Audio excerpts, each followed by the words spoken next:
The Dream by Ivan Turgenev. 1. I was living with my mother at the time in a small seaport town. I was just turned 17 and my mother was only 35. She had married very young. When my father died, I was only 7 years old, but I remember him well. My mother was a short, fair-haired woman with a charming but permanently sad face, a quiet, languid voice, and timid movements. In her youth she had borne the reputation of a beauty, and as long as she lived she remained attractive and pretty. I have never beheld more profound, tender, and melancholy eyes. I adored her, and she loved me. But our life was not cheerful. It seemed as though some mysterious, incurable, and undeserved sorrow were constantly sapping the root of her existence.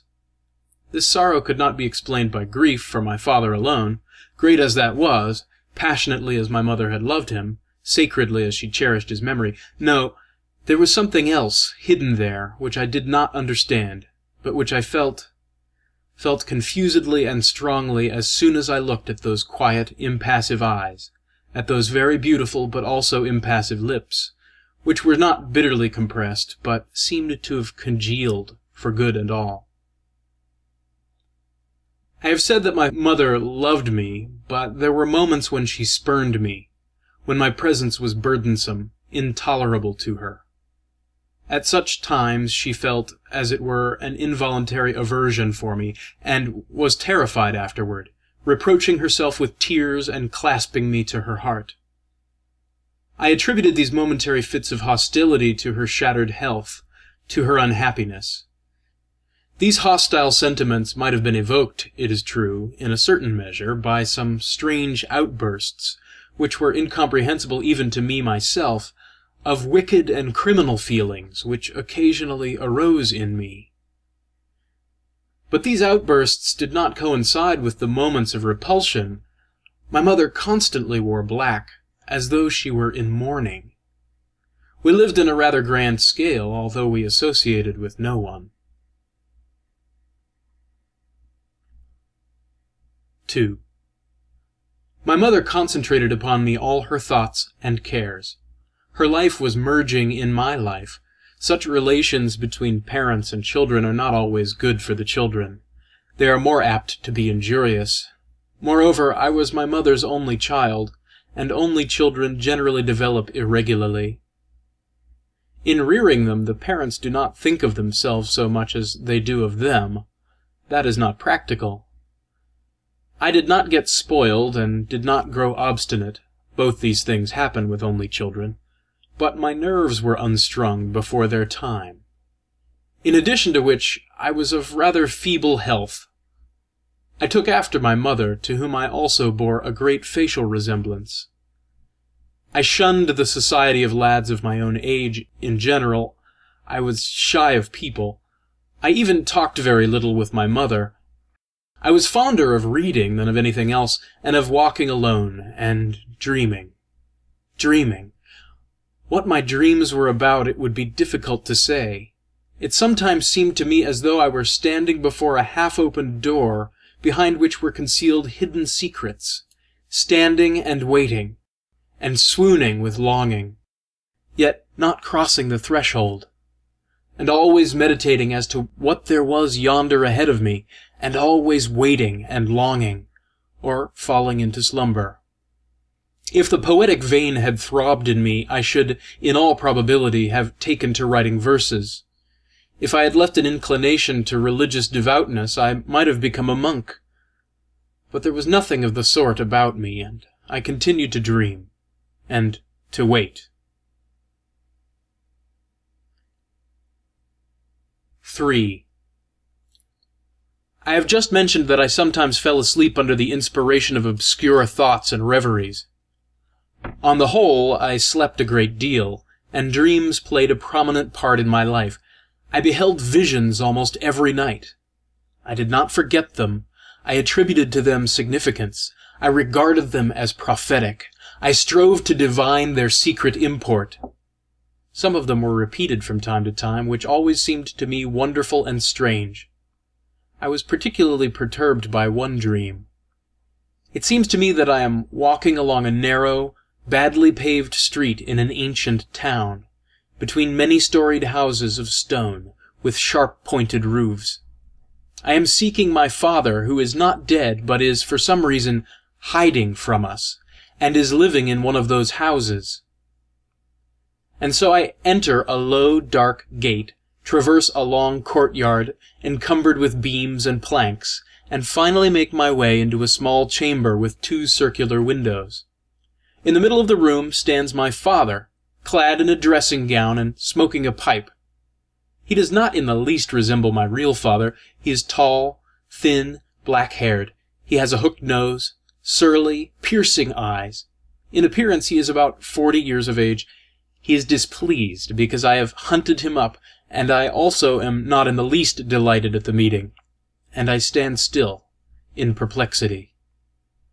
He turns away slightly, begins to mutter something and to pace to and fro with short steps. Then he retreats a little, without ceasing to mutter, and keeps constantly casting glances behind him, over his shoulder. The room widens out and vanishes in a fog. I suddenly grow terrified at the thought that I am losing my father again. I rush after him, but I no longer see him, and can only hear his angry, bear-like growl. My heart sinks within me. I wake up, and for a long time cannot get to sleep again. All the following day I think about that dream and, of course, am unable to arrive at any conclusion. 4. The month of June had come. The town in which my mother and I lived became remarkably animated at that season. A multitude of vessels arrived at the wharves. A multitude of new faces presented themselves on the streets. I loved at such times to stroll along the quay, past the coffee houses and inns, to scan the varied faces of the sailors and other people who sat under the canvas awnings, at little white tables with pewter tankards filled with beer. One day, as I was passing in front of a coffee house, I caught sight of a man who immediately engrossed my entire attention. Clad in a long black coat of peasant cut, with a straw hat pulled down over his eyes, he was sitting motionless, with his arms folded on his chest. Thin rings of black hair descended to his very nose. His thin lips gripped the stem of a short pipe. This man seemed so familiar to me. Every feature of his swarthy yellow face, his whole figure, were so indubitably stamped on my memory, that I could not do otherwise than halt before him, could not help putting to myself the question, "Who is this man? Where have I seen him?" He probably felt my intent stare, for he turned his black, piercing eyes upon me. I involuntarily uttered a cry of surprise. This man was the father whom I had sought out, whom I had beheld in my dream. There was no possibility of making a mistake. The resemblance was too striking. Even the long-skirted coat, which enveloped his gaunt limbs, reminded me, in color and form, of the dressing gown in which my father had presented himself to me. Am not I dreaming? I thought to myself. No, it is daylight now. A crowd is roaring round me. The sun is shining brightly in the blue sky, and I have before me not a phantom, but a living man. I stepped up to an empty table, ordered myself a tankard of beer and a newspaper, and seated myself at a short distance from this mysterious being. 5. Placing the sheets of the newspaper on a level with my face, I continued to devour the stranger with my eyes. He hardly stirred, and only raised his drooping head a little from time to time. He was evidently waiting for someone. I gazed and gazed. Sometimes it seemed to me that I had invented the whole thing, that in reality there was no resemblance whatever, that I had yielded to the semi-involuntary deception of the imagination, but he would suddenly turn a little on his chair, raise his hand slightly, and again I almost cried aloud. Again I beheld before me my nocturnal father. At last he noticed my importunate attention, and, first with surprise, Then, with vexation, he glanced in my direction, started to rise, and knocked down a small cane which he had leaned against the table. I instantly sprang to my feet, picked it up, and handed it to him. My heart was beating violently. He smiled in a constrained way, thanked me, and, putting his face close to my face, he elevated his eyebrows and parted his lips a little, as though something had struck him. "You are a very polite young man," he suddenly began in a dry, sharp, snuffling voice. "That is a rarity nowadays. Allow me to congratulate you. You have been well brought up." I do not remember precisely what answer I made to him, but the conversation between us was started. I learned that he was a fellow countryman of mine, that he had recently returned from America, where he had lived many years, and whither he was intending to return shortly. He said his name was Baron— I did not catch the name well. He, like my nocturnal father, wound up each of his remarks with an indistinct inward growl. He wanted to know my name. On hearing it, he again showed signs of surprise. Then he asked me if I had been living long in that town, and with whom. I answered him that I lived with my mother. "And your father?" "My father died long ago." He inquired my mother's Christian name, and immediately burst into an awkward laugh, and then excused himself, saying that he had that American habit, and that altogether he was a good deal of an eccentric. Then he asked where we lived. I told him. 6. The agitation which had seized upon me at the beginning of our conversation had gradually subsided. I thought our intimacy rather strange, that was all. I did not like the smile with which the Baron questioned me, neither did I like the expression of his eyes when he fairly stabbed them into me. There was about them something rapacious and condescending, something which inspired dread. I had not seen those eyes in my dream. The Baron had a strange face. It was pallid, fatigued, and, at the same time, youthful in appearance, but with a disagreeable youthfulness. Neither had my nocturnal father that deep scar which intersected his whole forehead in a slanting direction, and which I did not notice until I moved closer to him. Before I had had time to impart to the Baron the name of the street and the number of the house where we lived, a tall negro, wrapped up in a cloak to his very eyes, approached him from behind, and tapped him softly on the shoulder. The Baron turned round, said, "Aha, at last!" and, nodding lightly to me, entered the coffee-house with the negro. I remained under the awning. I wished to wait until the Baron should come out again, not so much for the sake of entering again into conversation with him— I really did not know what topic I could start with— as for the purpose of again verifying my first impression. But half an hour passed, the Baron did not make his appearance. I entered the coffee-house, I made the circuit of all the rooms, but nowhere did I see either the Baron or the negro. Both of them must have taken their departure through the back door. My head had begun to ache a little, and with the object of refreshing myself I set out along the seashore to the extensive park outside the town, which had been laid out 10 years previously. After having strolled for a couple of hours in the shade of the huge oaks and plantain trees, I returned home.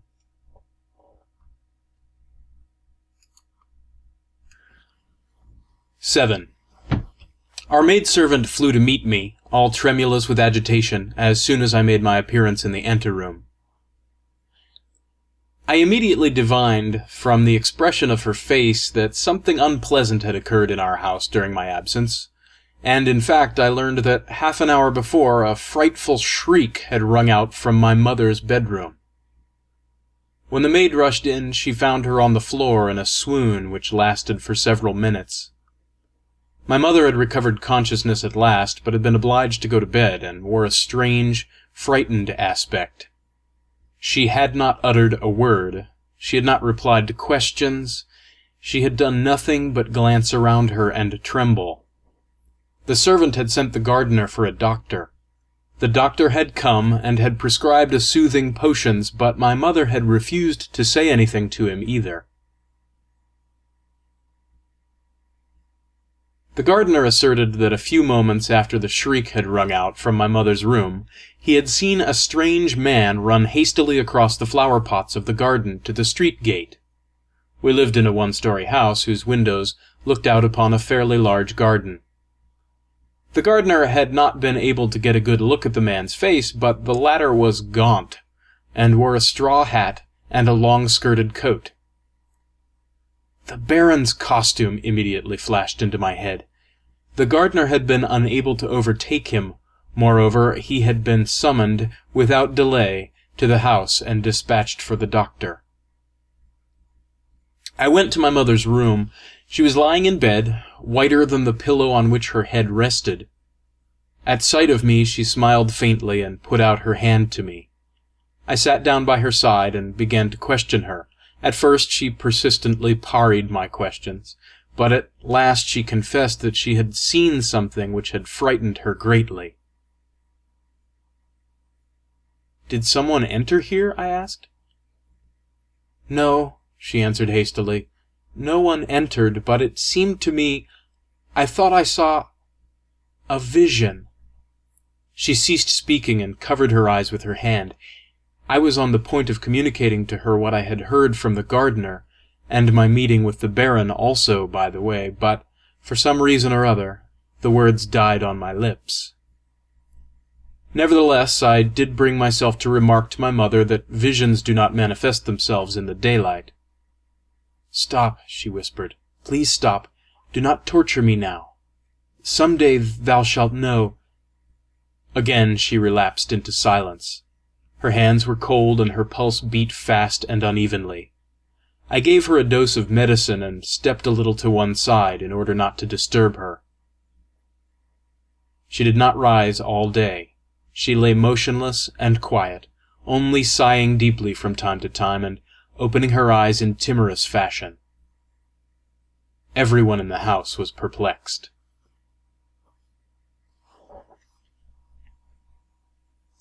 8. Toward night, a slight fever made its appearance, and my mother sent me away. I did not go to my own chamber, however, but lay down in the adjoining room on the divan. Every quarter of an hour I rose, approached the door on tiptoe, and listened. Everything remained silent, but my mother hardly slept at all that night. When I went into her room early in the morning, her face appeared to me to be swollen, and her eyes were shining with an unnatural brilliance. In the course of the day she became a little easier, but toward evening the fever increased again.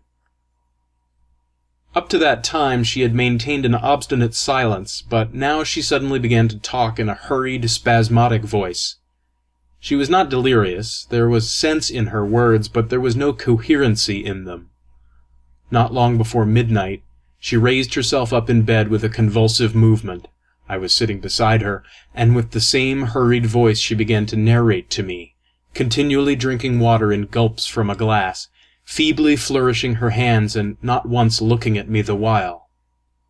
At times she paused, exerted an effort over herself, and went on again. All this was strange, as though she were doing it in her sleep, as though she herself were not present, but as though some other person were speaking with her lips, or making her speak. 9. "Listen to what I have to tell thee," she began. "Thou art no longer a young boy. Thou must know all. I had a good friend. She married a man whom she loved with all her heart, and she was happy with her husband. But during the first year of their married life they both went to the capital to spend a few weeks and enjoy themselves. They stopped at a good hotel and went out a great deal to theatres and assemblies. My friend was very far from homely. Everyone noticed her. All the young men paid court to her, but among them was one in particular, an officer. He followed her unremittingly, and wherever she went she beheld his black, wicked eyes. He did not make her acquaintance and did not speak to her even once. He merely kept staring at her in a very strange, insolent way. All the pleasures of the capital were poisoned by his presence. She began to urge her husband to depart as speedily as possible, and they had fully made up their minds to the journey. One day her husband went off to the club. Some officers who belonged to the same regiment as this man, had invited him to play cards. For the first time she was left alone. Her husband did not return for a long time. She dismissed her maid and went to bed. And suddenly a great dread came upon her, so that she even turned cold all over and began to tremble.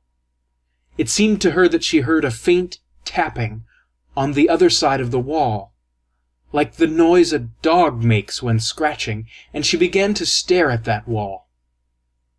In the corner burned a shrine lamp. The chamber was all hung with silken stuff. Suddenly something began to move at that point, rose, opened, and straight out of the wall, all black and long, stepped forth that dreadful man with the wicked eyes. She tried to scream and could not. She was benumbed with fright. He advanced briskly toward her, like a rapacious wild beast, flung something over her head, something stifling, heavy and white. What happened afterward I do not remember.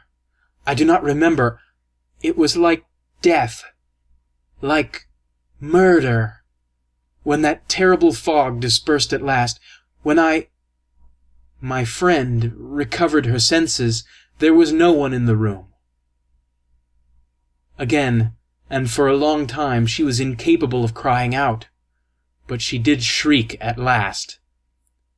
Then again, everything grew confused. Then she beheld by her side her husband, who had been detained at the club until 2 o'clock. His face was distorted beyond recognition. He began to question her, but she said nothing. Then she fell ill. But I remember that when she was left alone in the room, she examined that place in the wall. Under the silken hangings there proved to be a secret door, and her wedding ring had disappeared from her hand. This ring was an unusual shape. Upon it, several tiny golden stars alternated with 7 tiny silver stars. It was an ancient family heirloom. Her husband asked her what had become of her ring. She could make no reply. Her husband thought that she had dropped it somewhere, hunted everywhere for it, but nowhere could he find it. Gloom descended upon him. He decided to return home as speedily as possible, and as soon as the doctor permitted, they quitted the capital. But imagine, on the very day of their departure, they suddenly encountered, on the street, a litter. In that litter lay a man who had just been killed, with a cleft skull, and just imagine, that man was that same dreadful nocturnal visitor with the wicked eyes. He had been killed over a game of cards. Then my friend went away to the country and became a mother for the first time, and lived several years with her husband. He never learned anything about that matter, and what could she say? She herself knew nothing. But her former happiness had vanished.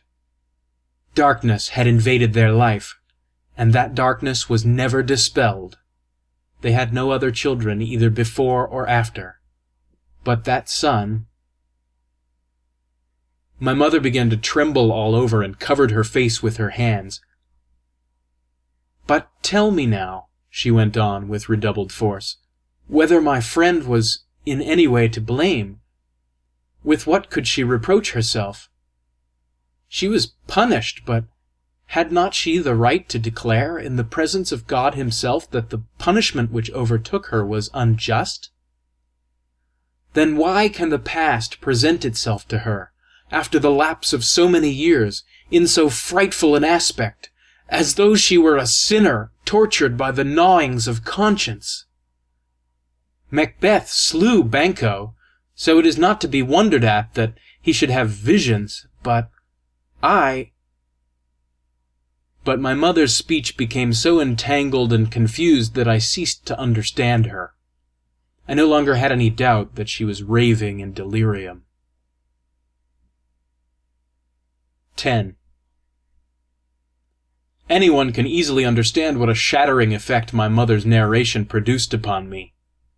I had divined at her very first word that she was speaking of herself, and not of any acquaintance of hers. Her slip of the tongue only confirmed me in my surmise.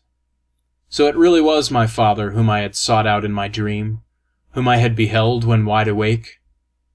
He had not been killed, as my mother had supposed, but merely wounded, and he had come to her, and had fled, affrighted by her fright.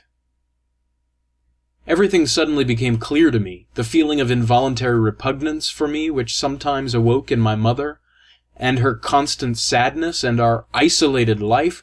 I remember that my head reeled, and I clutched at it with both hands as though desirous of holding it firmly in its place.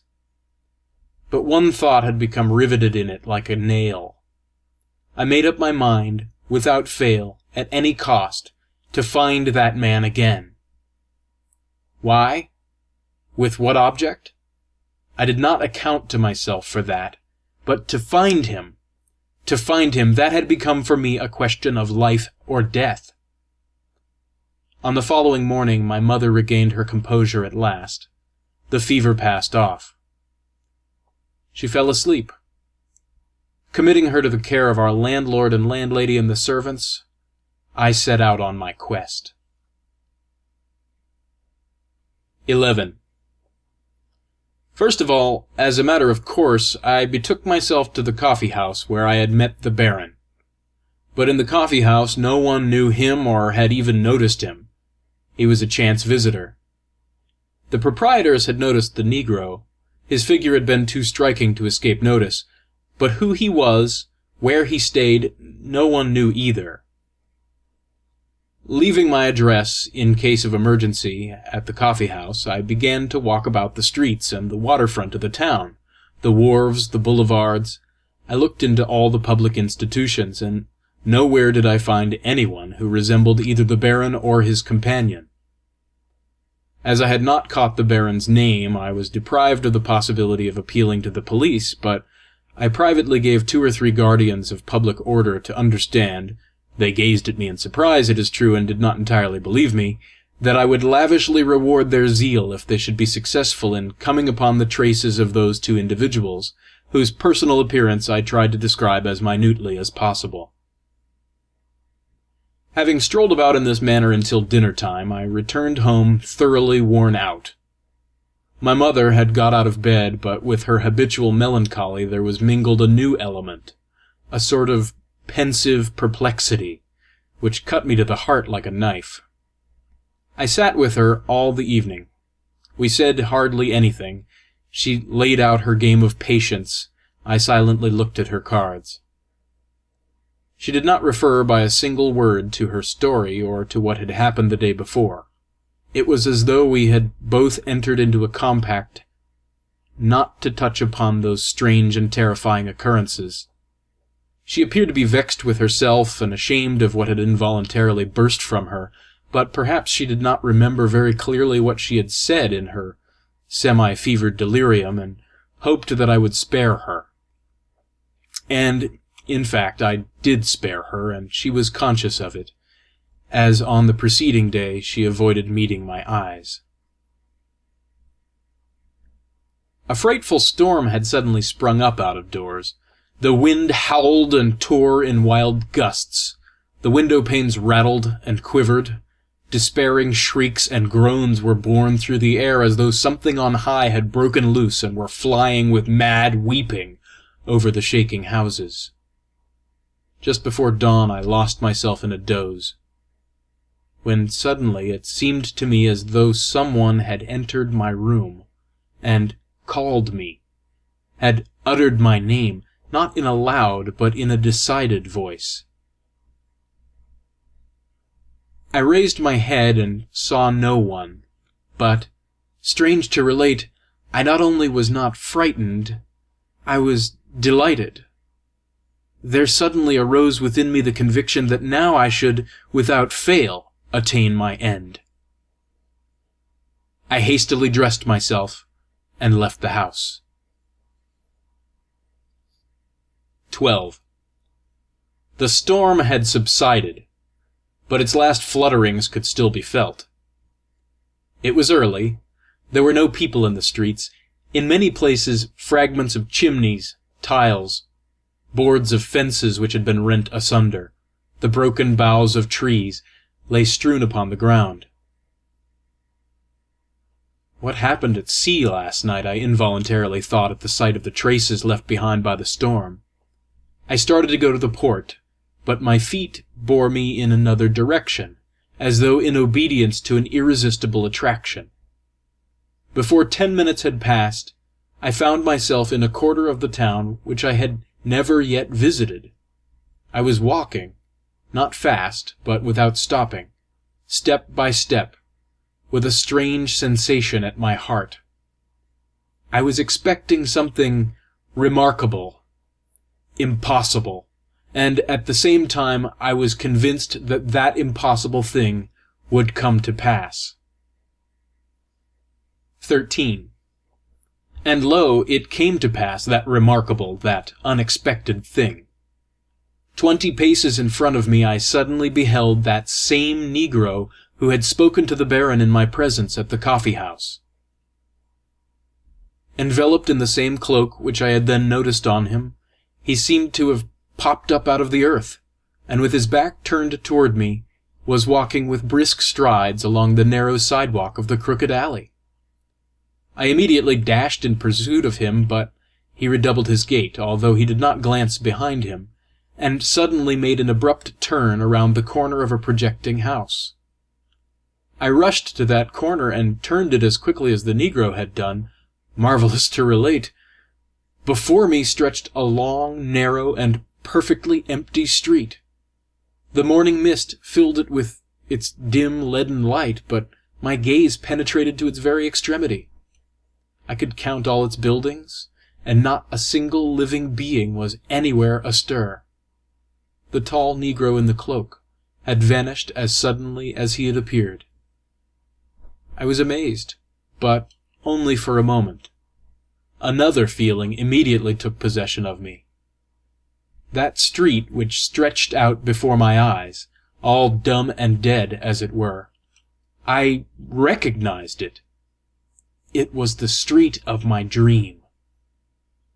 I trembled and shivered, the morning was so chilly, and instantly, without the slightest wavering, with a certain terror of confidence, I went onward. I began to seek with my eyes. Yes, there it is, yonder on the right, with a corner projecting on the sidewalk. Yonder is the house of my dream. Yonder is the ancient gate with the stone scrolls on each side. The house is not circular, it is true, but square. But that is a matter of no importance. I knock at the gate. I knock once, twice, thrice, ever more and more loudly. The gate opens slowly, with a heavy screech, as though yawning. In front of me stands a young serving-maid with a disheveled head and sleepy eyes. She has evidently just waked up. "Does the Baron live here?" I inquire as I run a swift glance over the deep, narrow courtyard. It is there. It is all there. There are the planks which I had seen in my dream. "No," the maid answers me. "the Baron does not live here." "What dost thou mean by that? It is impossible." "He is not here now. He went away yesterday." "Whither?" "To America." "To America?" I involuntarily repeated.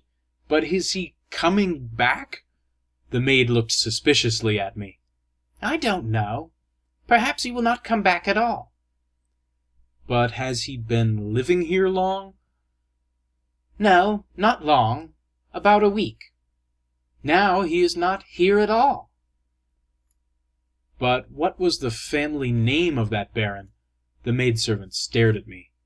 "Don't you know his name?" We simply call him the Baron. Hey there, Pieter, she cried, perceiving that I was pushing my way in. Come hither. Some stranger or other is asking all sorts of questions.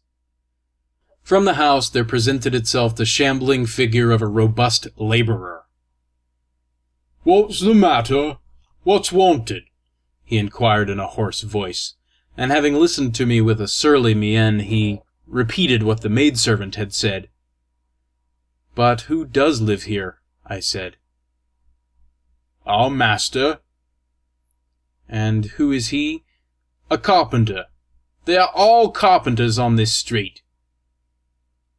"Can he be seen?" "Impossible now. He is asleep." "And cannot I go into the house?" "No, go on your way." "Well, and can I see your master a little later?" "Why not? Certainly. He can always be seen. That's his business as a dealer. Only go your way now. See how early it is?" "Well, and how about that Negro?" I suddenly asked. The labourer stared in amazement, first at me, then at the maidservant. "What Negro?" he said at last. "Go away, sir. You can come back later. Talk with the master." I went out into the street. The gate was instantly banged behind me, heavily and sharply, without squeaking this time. I took good note of the street and house and went away, but not home. I felt something in the nature of disenchantment. Everything which had happened to me was so strange, so remarkable, and yet how stupidly it had been ended. I had been convinced that I should behold in that house the room which was familiar to me, and in the middle of it my father, the Baron, in a dressing-gown and with a pipe. And instead of that, the master of the house was a carpenter, and one might visit him as much as one pleased and order furniture of him if one wished. But my father had gone to America, and what was left for me to do now? Tell my mother everything, or conceal forever the very memory of that meeting? I was absolutely unable to reconcile myself to the thought that such a senseless, such a commonplace ending should be tacked on to such a supernatural, mysterious beginning. I did not wish to return home, and walked straight ahead, following my nose, out of the town.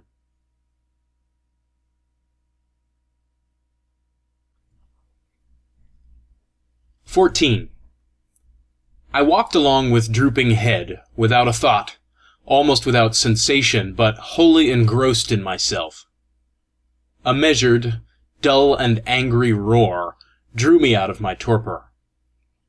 I raised my head. It was the sea, roaring and booming 50 paces from me.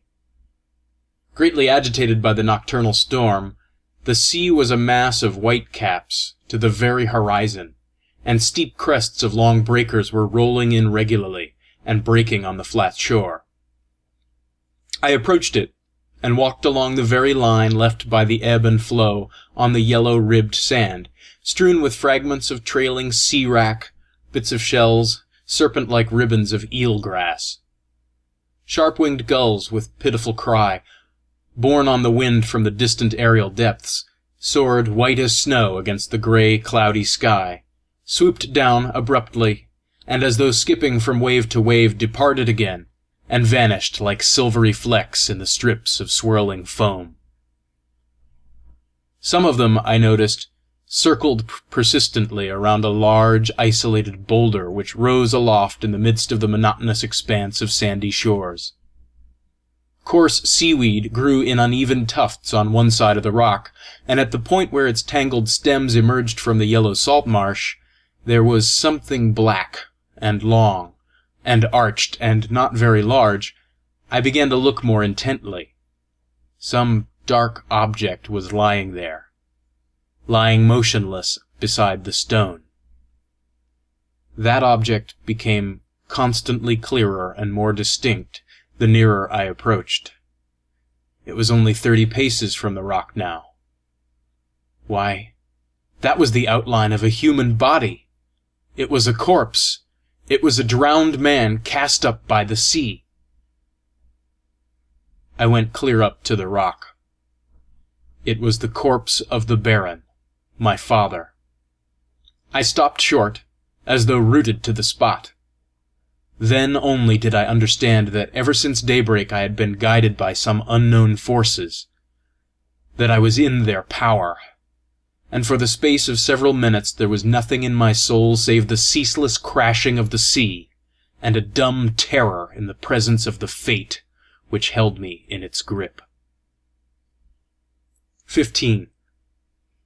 He was lying on his back, bent a little to one side, with his left arm thrown above his head. The right was turned under his bent body.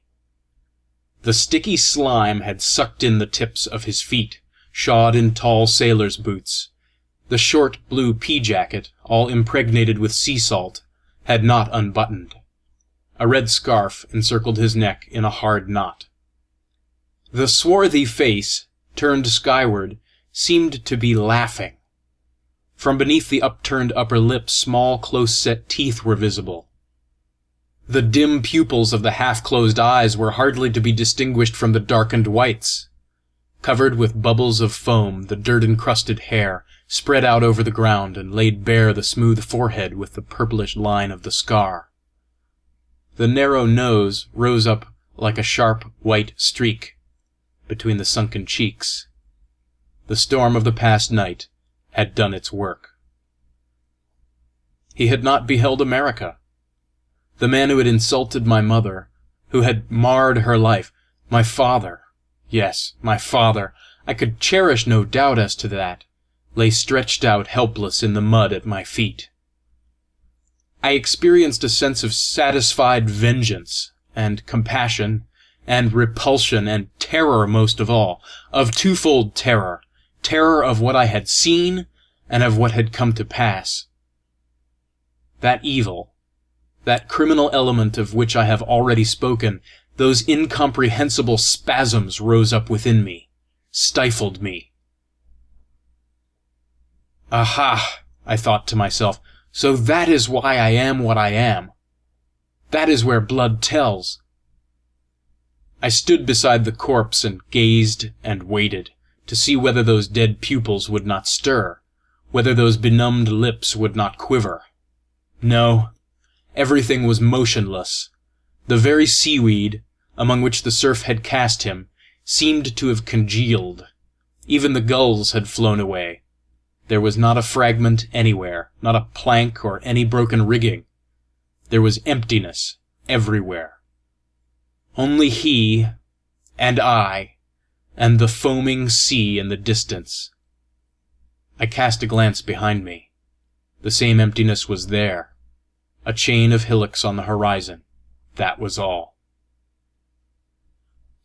I dreaded to leave that unfortunate man in that loneliness, in the ooze of the shore, to be devoured by fishes and birds. An inward voice told me that I ought to hunt up some men and call them thither, if not to aid, that was out of the question, at least for the purpose of laying him out, of burying him beneath an inhabited roof. But indescribable terror suddenly took possession of me. It seemed to me as though that dead man knew that I had come thither, that he himself had arranged that last meeting. It even seemed as though I could hear that dull, familiar muttering. I ran off to one side, looked behind me once more. Something shining caught my eye. It brought me to a standstill. It was a golden hoop on the outstretched hand of the corpse. I recognized my mother's wedding ring. I remember how I forced myself to return, to go close, to bend down. I remember the sticky touch of the cold fingers. I remember how I panted and puckered up my eyes and gnashed my teeth as I tugged persistently at the ring. At last I got it off, and I fled away in headlong flight, and something darted after me, and overtook me, and caught me. 16. Everything which I had gone through and endured was, probably, written on my face when I returned home. My mother suddenly rose upright as soon as I entered her room, and gazed at me with such insistent inquiry that, After having unsuccessfully attempted to explain myself, I ended by silently handing her the ring. She turned frightfully pale. Her eyes opened unusually wide and turned dim like his. She uttered a faint cry, seized the ring, reeled, fell upon my breast, and fairly swooned there, with her head thrown back and devouring me with those wide, mad eyes.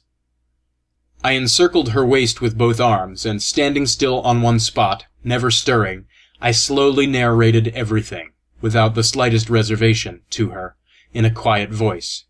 My dream, and the meeting, and everything. Everything. She heard me out to the end, only her breast heaved more and more strongly, and her eyes suddenly grew more animated, and drooped. Then she put the ring on her fourth finger, and, retreating a little, began to get out a mantilla and a hat. I asked where she was going. She raised a surprised glance to me and tried to answer, but her voice failed her. She shuddered several times, rubbed her hands as though endeavouring to warm herself, and at last she said, "Let us go at once thither." "Whither, mother dear?" "Where he is lying. I want to see, I want to know. I shall identify." I tried to persuade her not to go, but she was almost in hysterics. I understood that it was impossible to oppose her desire, and we set out. 17.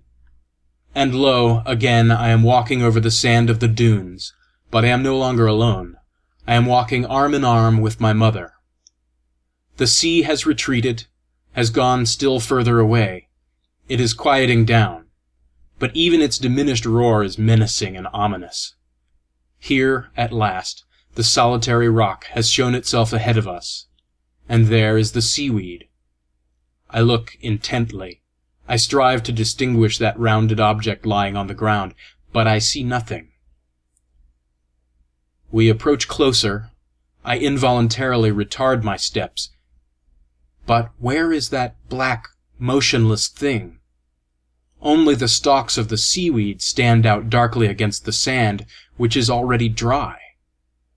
We go to the very rock. The corpse is nowhere to be seen, and only on the spot where it had lain there still remains a depression, and one can make out where the arms and legs lay. Round about the seaweed seems tousled, and the traces of one man's footsteps are discernible. They go across the down, then disappear on reaching the flinty ridge. My mother and I exchange glances, and are ourselves frightened at what we read on our own faces. Can he have got up of himself and gone away? "But surely thou didst behold him dead?" she asks in a whisper. I can only nod my head. 3 hours have not elapsed since I stumbled upon the Baron's body. Someone had discovered it and carried it away. I must find out who had done it, and what had become of him. But first of all, I must attend to my mother. 18. While she wins on her way to the fatal spot, she was in a fever. But she controlled herself. The disappearance of the corpse had startled her as the crowning misfortune. She was stupefied. I feared for her reason. With great difficulty, I got her home. I put her to bed again. Again I called the doctor for her, but as soon as my mother partly recovered her senses, she at once demanded that I should instantly set out in search of that man. I obeyed, but, despite all possible measures, I discovered nothing. I went several times to the police office. I visited all the villages in the neighborhood. I inserted several advertisements in the newspapers. I made inquiries in every direction, all in vain. It is true that I did hear that a drowned man had been found at one of the hamlets on the seashore. I immediately hastened thither, but he was already buried, and from all the tokens he did not resemble the Baron. I found out on what ship he had sailed for America. At first, every one was positive that that ship had perished during the tempest, but several months afterward rumors began to circulate to the effect that it had been seen at anchor in the harbor of New York. Not knowing what to do, I set about hunting up the Negro whom I had seen. I offered him, through the newspapers, a very considerable sum of money if he would present himself at our house. A tall Negro in a cloak actually did come to the house in my absence, but after questioning the servant maid, he suddenly went away and returned no more. And thus the trace of my father grew cold. Thus did it vanish irrevocably in the mute gloom. My mother and I never spoke of him. Only one day I remember that she expressed surprise at my never having alluded before to my strange dream, and then she added, "Of course, it really—" and did not finish her sentence. My mother was ill for a long time, and after her convalescence our former relations were not re-established. She felt awkward in my presence until the day of her death. Precisely that. Awkward. And there was no way of helping her in her grief. Everything becomes smoothed down. The memories of the most tragic family events gradually lose their force and venom. But if a feeling of awkwardness has been set up between two closely connected persons, it is impossible to extirpate it.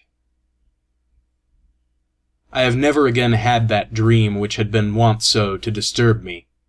I no longer search for my father, but it has sometimes seemed to me, and it seems so to me to this day, that in my sleep I hear distant shrieks, unintermittent, melancholy plaints. They resound somewhere behind a lofty wall, across which it is impossible to clamber. They rend my heart, and I am utterly unable to comprehend what it is, whether it is a living man groaning, or whether I hear the wild, prolonged roar of the troubled sea. And now it passes once more into that beast-like growl, and I awake with sadness and terror in my soul.